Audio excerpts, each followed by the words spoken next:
So what's up guys, ngayon balik tayo sa pagsasasa uli ng halaman. So ito nga pala uli, ito ang sasasa natin ngayon, ito Ravenia.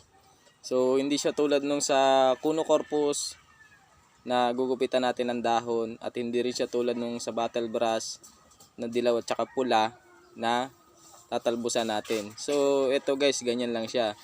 Ang gagawin lang naman natin diyan, itong nasa gawing baba na ito, itong dalawang dahon na ito, yun ang tatanggalin natin kasi medyo maiksi yung tutusok natin dun sa sasaan. So tatanggalin natin yung dalawa na yan para humaba, para medyo malalim yung baon dun sa ating sasaan. So ito nga pala guys, itong halaman na to is first time ko magsasa o magbuhay. So hindi ko alam kung ano mangyayari dito sa isasasa ko na to. Siguro update ko na lang kayo kung ano magiging resulta. So talagang first time ko lang talaga magsasa nito. Bahala na si Batman kung ano mang magiging resulta. So thank you for watching guys.